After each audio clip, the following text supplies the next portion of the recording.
I had just reunited with my husband after being apart for a long time and had returned to my home country.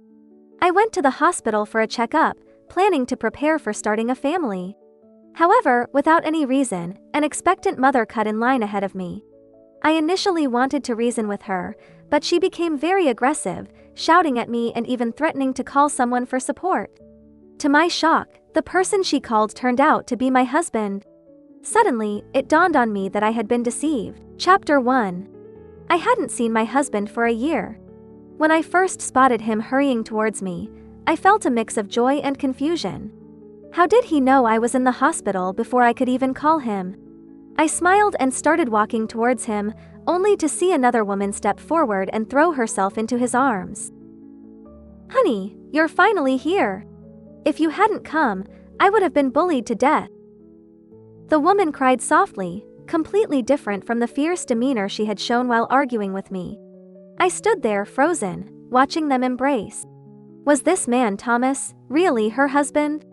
And if so, who was my husband? Thomas furrowed his brow, gently wiping away the woman's tears. The tenderness in his gaze was palpable. His usually impeccable shirt was buttoned askew, a sign of his hurried departure. "Don't be scared, darling. I'm here now." He held her protectively, careful of her pregnant belly. "Are you feeling any pain?" She looked to be about 7 or 8 months pregnant. Biting her lip, she replied, "A little bit." Thomas's expression darkened. He turned to the people around him and said coldly, "Make sure this incident is handled properly. I don't want anyone who mistreats my baby to get away with it." With that, he scooped her up and quickly left the hospital, paying no attention to the stares of the onlookers. He was so focused on her and their unborn child that he didn't even glance my way, even though I was standing not far off. As the crowd dispersed, one of Thomas's friends approached, ready to confront whoever had caused trouble. But when he saw my face, he froze. "Sophia?" Hearing this term, I could only manage a bitter smile. My legs felt like lead, and my mind was reeling from the scene I had just witnessed. What more was there to understand? A year apart in a foreign country, and my husband had found someone else. Perhaps he had kept her by his side ever since I left, and his friends were fully aware. They had a new sister-in-law. So what did that make me? Seeing my reddened eyes, Thomas's friend, Robert, walked over, looking a bit awkward. "Look, Thomas was just playing around. Now that you're back, he'll sort out all this mess." "Really?" I could barely see through my tears, my voice hoarse. If he wanted to sort it out, would he have let her get pregnant? Robert opened his mouth but had nothing to say. My heart was in turmoil. Thomas and I had known each other since we were young, our families had arranged our marriage, and I thought it was the perfect love story. But it was just a story. I couldn't pretend nothing had happened. Wiping away my tears quickly, I said, "If you feel any guilt towards me, do me a favor." "What is it?" "Don't tell Thomas I was here today."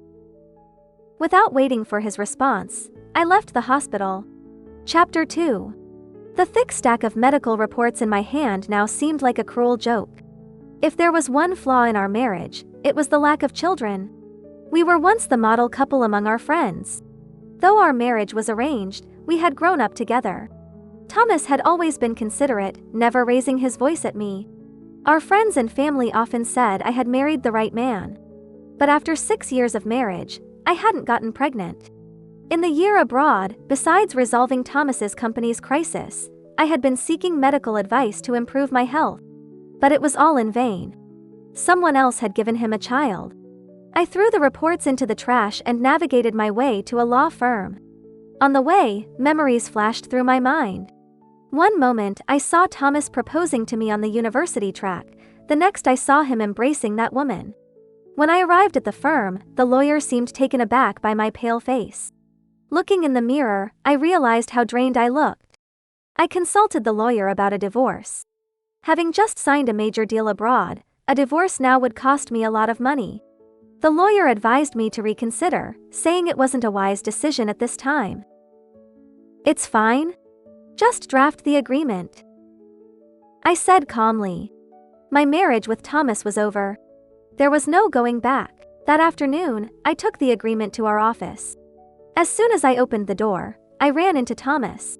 He was carrying a briefcase and a small suitcase. Seeing me, he looked surprised. Sophia, you're back. Why didn't you call me to pick you up?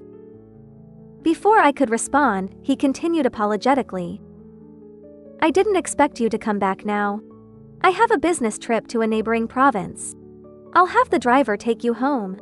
You've worked hard abroad, take some time to rest. Once I get some time off, I'll take you to Switzerland. If I hadn't seen what happened at the hospital, I might have believed his lies. I stared into his eyes, seeing no trace of deceit. I couldn't help but think, with acting skills this good, he should have gone into the entertainment industry instead of starting a company.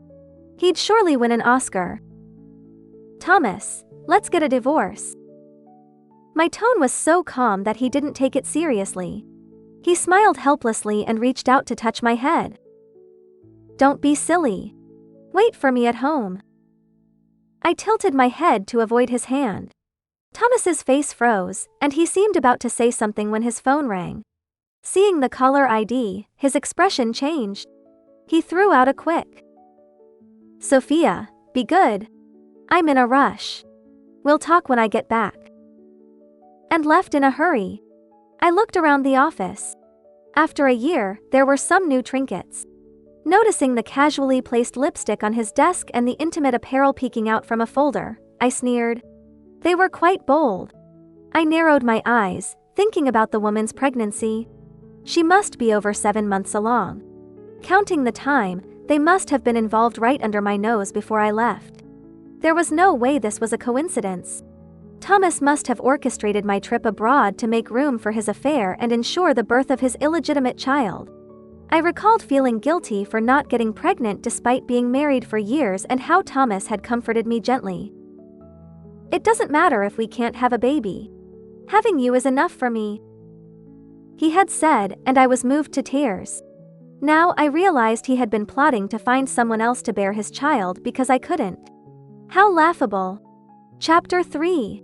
Thomas continued to call me daily, sending texts to check in. He claimed to be busy and exhausted, falling asleep as soon as he hit the bed in his hotel. He also said he missed me and promised to take me along on his next business trip. I didn't respond to a single message. My phone was filled with photos from the private investigator. Thomas hadn't left the city at all. He had been spending his days with that woman, acting like newlyweds. Comparing the two streams of information, you'd think Thomas had a twin brother living a double life. After a week, Thomas finally returned. I texted him to meet me at the office. When he walked in and saw the scene, he paused for a moment, then asked with a nonchalant smile, "Why did you call everyone here?" The board members I had summoned were equally puzzled but sensed something was off, so they remained silent. I didn't answer Thomas. Instead, I calmly pulled out a stack of documents from my bag. I spread them out on the table one by one. Share transfer agreement, company agent transfer agreement, and finally, the divorce agreement. Thomas's smile froze when he saw the last document. After a moment, he forced a smile. "Sophia, when did you become such a businesswoman?" My tone was indifferent. "Look over the contracts. If everything's in order, sign them. We're getting a divorce." Thomas's expression stiffened, but he quickly recovered, speaking with a mix of helplessness and affection. "Sophia, don't be ridiculous. Everyone has work to do. The board can go, we'll talk privately." The board members exchanged glances but didn't dare move. Seeing this, Thomas had no choice but to address me directly. He pulled out a blue velvet box from his bag. "Sophia, look at this." My gaze fell on the necklace inside. The central blue sapphire was as deep and tranquil as the ocean. Thomas spoke softly. "You said you loved this necklace. I had to pull a lot of strings to get it. When we were dating, I had mentioned wanting a blue sapphire necklace. It was my lucky stone, and I believed it would bring me good fortune. On our wedding day, I'll get you a whole set of blue sapphire jewelry, okay?" Thomas had said, holding me close and kissing my earlobe. I smiled and made a pinky promise with him. But on our wedding day, he didn't fulfill that promise. With his resources, getting a blue sapphire necklace shouldn't have been difficult. But he hadn't truly cared. Now he was offering it as compensation for his guilt. I couldn't help but wonder if every surprise he had prepared for me was out of guilt or shame. Suppressing the nausea rising in my throat, I said, "Sign the papers." Thomas's smile faded, and his expression grew serious. He looked at me for a long moment. "Are you serious?" I pulled out a stack of intimate photos of him and the other woman and laid them on the table. "What do you think?" Chapter 4. The photos showed the two of them in intimate poses that left no room for doubt. Especially since the woman was visibly pregnant. "Mr. Thomas, who is this woman?" One of the board members who had known my parents for years asked. Thomas pursed his lips, looking at me with a calm expression. "Sophia, you've misunderstood. She's Robert's woman. I was just helping to take care of her. If you don't believe me, I can call them here to clarify." His tone was sincere, as if I had indeed made a mistake. I smiled and turned on the speakerphone, addressing the person on the other end. "Robert, how does it feel to be an unwitting father?" There was a long silence before Robert's voice, sounding a bit broken, responded. "Sophia, am I just a pawn in your game?" I looked at Thomas's stunned expression and smirked. "Don't say that. It wasn't me who dragged you into this mess." Thomas hurriedly stepped forward.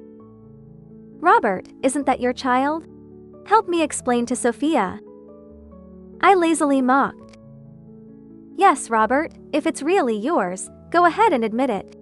Don't let me misunderstand, dear Thomas. We're about to get divorced." Under Thomas's hopeful gaze, Robert struggled to find his voice. "Sorry, Thomas, I can't help you out this time." Then he hung up. I looked at Thomas's pale face with derision. "It seems your good friend isn't willing to take the blame for you." I pointed to the divorce agreement on the table. "Sign it. Don't waste everyone's time." Thomas shook his head. "No, Sophia, you have to believe me. This is all a misunderstanding." He pleaded. I don't know why Robert denied it, but Sophia, we've known each other for so many years. Don't you understand me? How could I ever do something to hurt you? His gaze was intense, reminiscent of the look he had when he vowed to love me on our wedding day. How blind I had been not to see through his deceit then. "Thomas, do you remember saying you'd never let anyone who bullied your baby get away with it?" I said, my face devoid of emotion. "Well, here I am. Let's see what happens." Thomas's eyes widened, his face turning ashen. "That day, it was you." I nodded. "Yes, it was me. Thomas, I saw it with my own eyes. How can you still deny it?" Chapter 5. Thomas still refused to sign the papers. I didn't mind. His infidelity was a clear fact. Even if we went to court, I was determined to get a divorce. But Thomas seemed obsessed, sending flowers to my new villa daily, along with various blue sapphire jewelry. I instructed the housekeeper to throw the flowers away. She looked at them regretfully and asked if she could take them home to freshen up her bathroom. I generously agreed.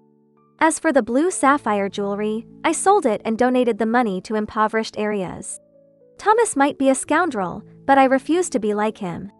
That evening, my best friend Lisa dragged me to a bar. She was always a wild one, ordering 3 male models, one to serve drinks, one to show off his abs, and one to serenade us. I watched, feeling a bit envious. I rarely went to bars or nightclubs when I was with Thomas, fearing his disapproval. Perhaps to make up for lost time, I impulsively ordered 18 male models. Even Lisa was shocked.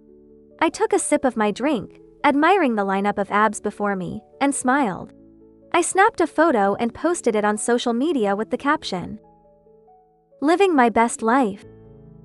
The reactions were immediate, with likes and comments flooding in. Lisa leaned over excited. Do you think Thomas will rush over here when he sees this? I rolled my eyes.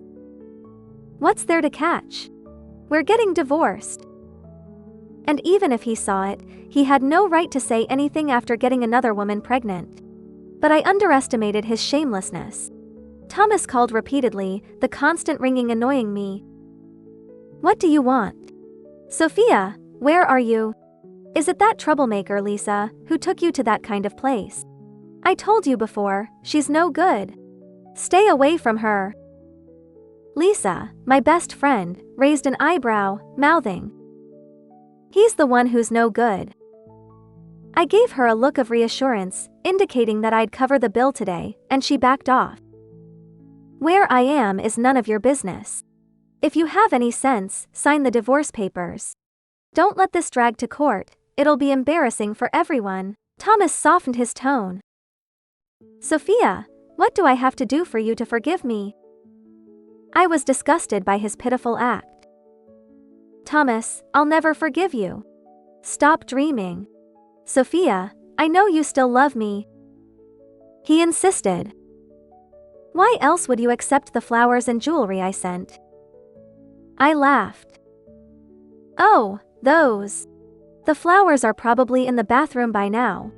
As for the jewelry, if you want it, you can find it on the market. The price might have gone up.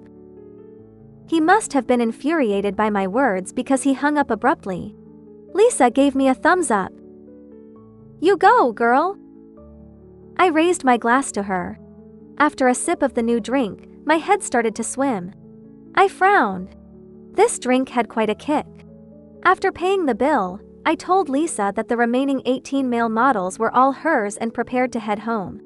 While waiting for my driver at the entrance, I felt dizzy and bumped into someone's chest. Ouch! I muttered, rubbing my forehead. What hit me? A familiar voice came from above. I could say the same about your hard head.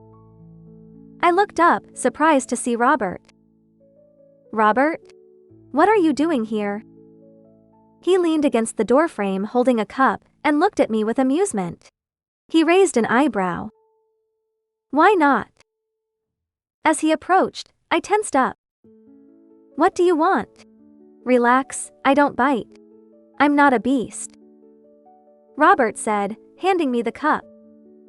It's honey water. Drink it. I hesitated before taking the cup. Robert, perhaps sensing my discomfort, left with a casual. Come out for breakfast when you're ready. I sniffed the liquid. It was indeed honey water. As memories of last night trickled back, I couldn't figure out Robert's intentions. After freshening up, I found the breakfast table set for two. It seemed Robert had cooked. The food looked delicious.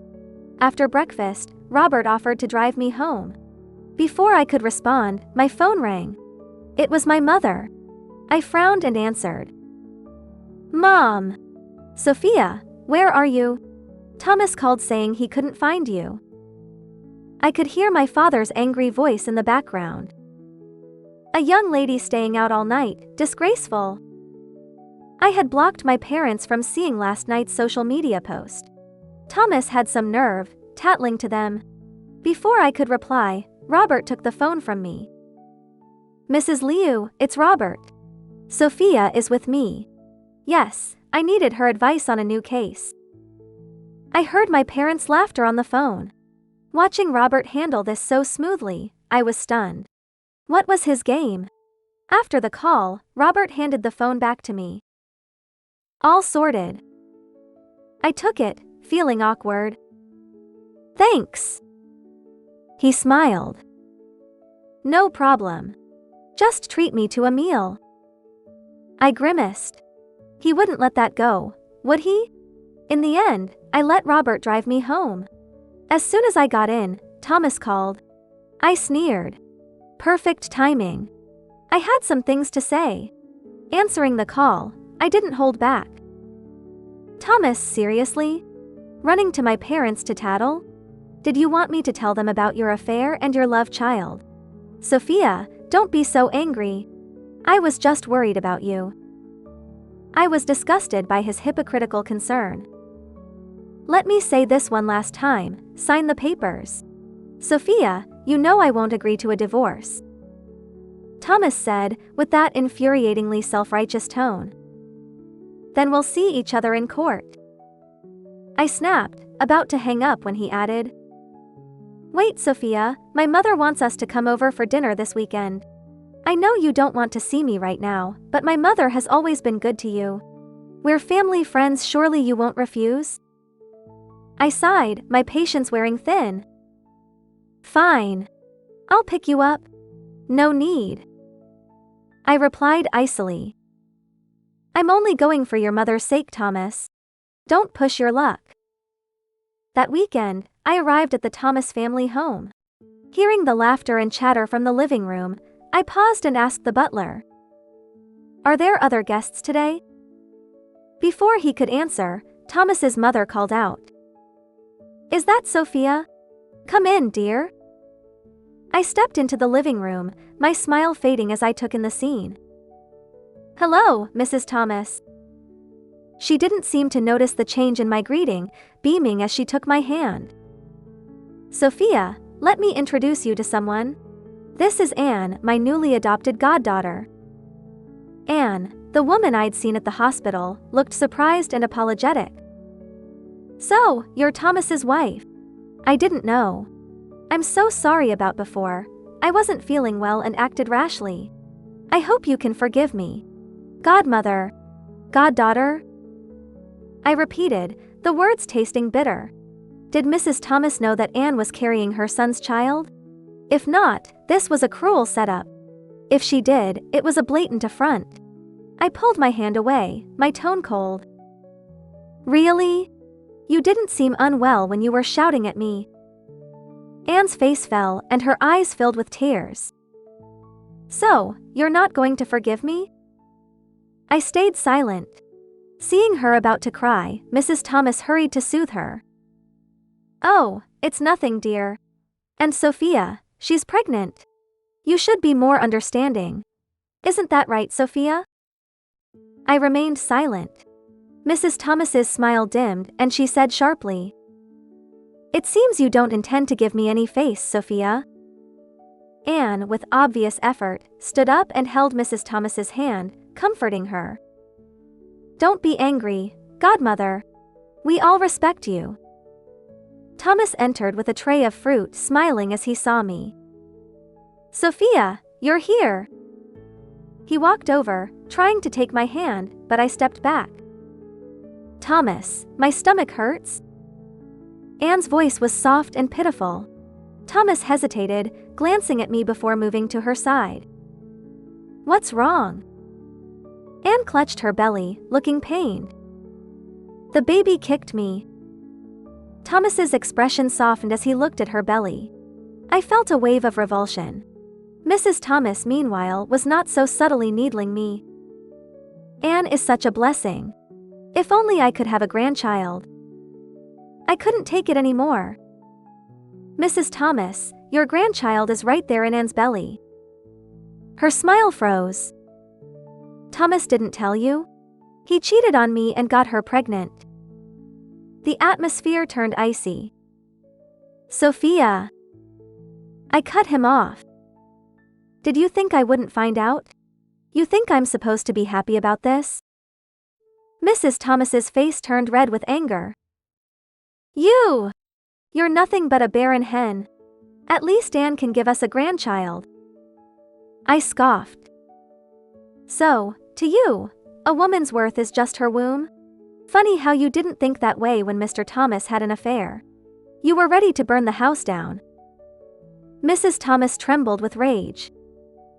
Thomas, you should really consider a career in acting. Your performance is Oscar-worthy. Sophia! I smirked. Don't worry, I'll be out of your lives soon enough. Anne sobbed dramatically, leaning into Thomas. It's all my fault. Sophia, please don't fight with Thomas because of me. Mrs. Thomas urged. Thomas, comfort her. She's carrying my grandchild. Thomas tried to calm Anne, who threatened to leave and terminate the pregnancy. Mrs. Thomas panicked, pushing him to reassure her. I seized the moment, pulling out the divorce papers. Thomas, sign these. Anne can have her happy ending.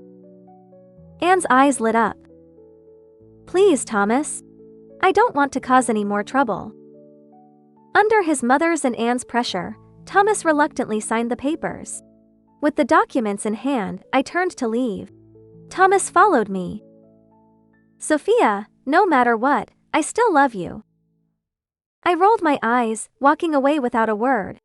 I heard that Anne went into labor prematurely after I left, her water breaking from the stress. She was rushed to the hospital. At that time, I was having lunch with Robert. He seemed to be everywhere lately, persistent as gum on a shoe. He insisted I owed him, so I agreed to lunch. He handed me a file, and I was stunned. What's this?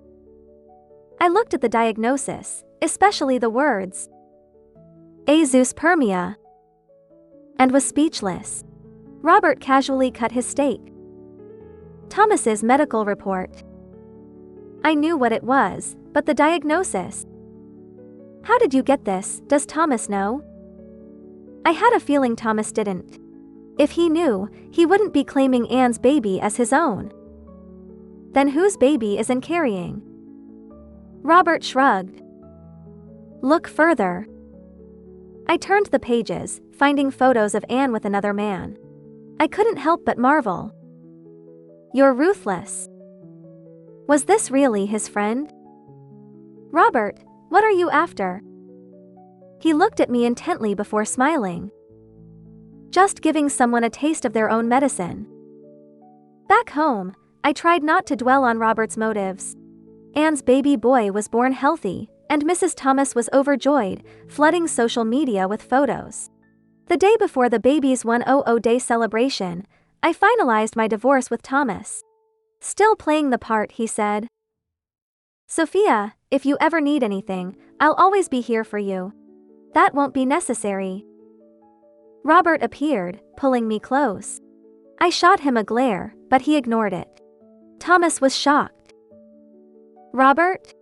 You and Sophia? Robert kissed my forehead. Yeah, she's my girlfriend now. She doesn't need you anymore. Robert. Thomas lunged at him, but Robert shielded me, easily blocking his attacks. Don't overestimate yourself, Thomas. Robert taunted. Sophia's with me now.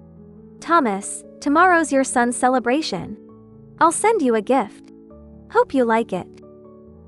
The next day, Mrs. Thomas hosted a grand celebration for her grandson, inviting many guests, including my parents. They didn't want to go, but I convinced them otherwise. It was going to be quite the show. Anne, glowing with pride, kept glancing at me smugly. I sat calmly next to Robert, waiting for the fireworks. Soon, the lights dimmed and a slideshow began. But instead of baby photos, it showed Anne with another man. Anne turned pale. Mrs. Thomas slapped her. How dare you cheat on my son? No, it's fake. It's all fake. Thomas tried to calm his mother. Mom, it's photoshopped. I'll have it checked. Before he could finish, a medical report appeared on the screen. Seeing his name and the diagnosis, Thomas went white. He stormed over to us. You did this? I smiled, saying nothing. Tell me it's fake. You did this to get back at me. Robert stepped in. Thomas, you have a brain. Check for yourself. The party was over. Mrs. Thomas dragged Anne and the baby for a DNA test. The result was predictable. Anne and the baby were thrown out of the Thomas household. Lisa eagerly reported. And Thomas, for all his efforts, turned out to be the infertile one. Serves him right. Hello. Sophia, you there? I barely had the energy to respond as Robert kept me occupied. How does this feel, Sophia? His voice, husky and seductive. Did he ever touch you here? I tried to stay silent. In the end, I could only beg for mercy. As I lay against Robert's chest, drifting to sleep, I thought. This is even better than the 18 male models I ordered. Life is indeed looking up.